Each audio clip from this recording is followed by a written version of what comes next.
Hi, it's Darren from Buzzards Field Ukuleles.co.uk. This is part 5 of our series of bass ukulele introduction and tutorials for people getting started with bass ukulele like you.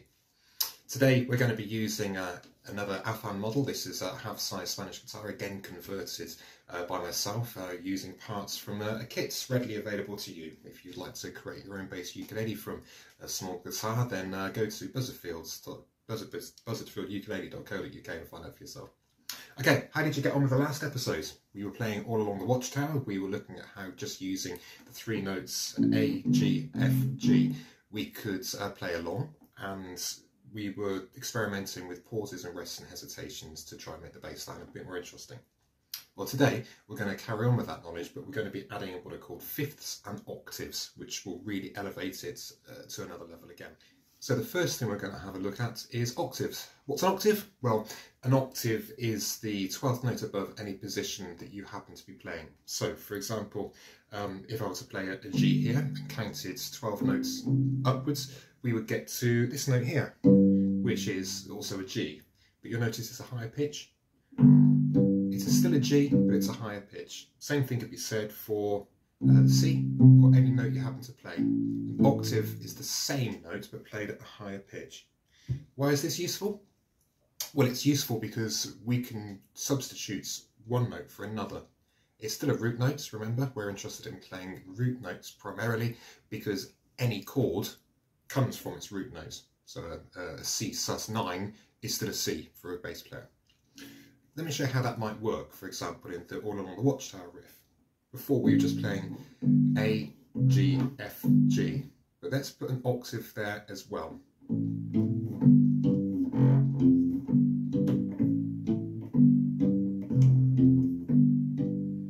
Okay, sounds good, doesn't it? Let me show you how to find an octave now, because it's dead easy. So, take a close look at where my position is for, I'm going to play a G again. So, it's the E string, 3rd fret. Now what I'm going to do is going to then move down not one string, but 2 strings. I'm now playing on the D string, which is this one here. I'm now going to move forwards 2 frets. So my position is now thus. G, down 2 strings, and across 2 frets. So root position, down 2 strings, and across 2 frets. Okay? Think of it like the corner of a square if you want to, like this. Okay, that's an easy way of finding where the octave is, and you can use that anywhere on the fretboard. And those 2 strings, the E string and the A string. So if I'm going to play on the 5th fret of the E string, where's the octave going to be? Down 2 strings, across 2 frets. There it is. Where's the F? Well, 1st fret. Then I'm going to go down 2 strings and across 2 frets. There's the octave. Same thing could be done on the A string. So let's do the C. 3rd fret on the A string, just there. Down 2 strings, across 2 frets. Anywhere you like on the fretboard. As long as you play those 2, down 2 strings and across 2 frets, you've found yourself an octave. Okay, so again.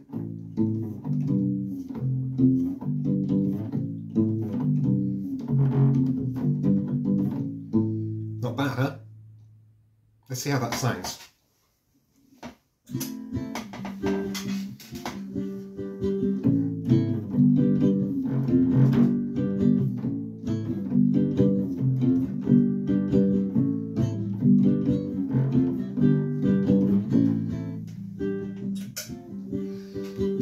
Already starting to lift it up. I'm sure you can agree with that one. While we let that play out for a moment, the next thing we're going to be doing is going to be taking it on to fifths next. So what's a fifth? Well, the 5th is the 5th note in a musical scale. And again, it's very easy to sound, very easy to find. There's my G, there's the 5th for the G, which is the D. I'm going to play a C. Where's the 5th? It's the a G string, there it is, it's a G on the D string, and it's found very similar fashion. Okay, so you're going to play the root note you're looking for, This time we're going to drop just one string and 2 frets. So there's the G, down one string and across 2 frets. You've now got the 5th. Okay, I'll play it on the C position. So that's going to be A, 3rd fret, down onto the D string and across 2 frets. There you go. And you can play that 5th position anywhere you want, all over the fretboard. Why is that useful? Because it makes the bass line sound more interesting. The 5th is almost always in the chord that the guitar player or the ukulele player will be playing, or anybody happens to be playing. If it's a G, if it's a G minor, if it's a G7th, it's going to have the 5th in it somewhere, probably. I'm not a musical expert, I stand to be corrected on that one. But here's how it might sound.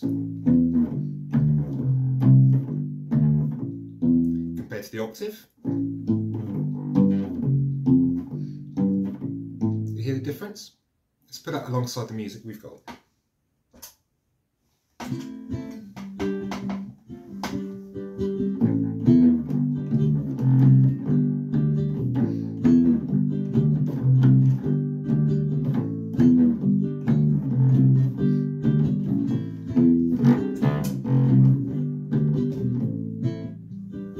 Okay, well let's carry on with that, but this time see if we can add the octaves into it also. Listen.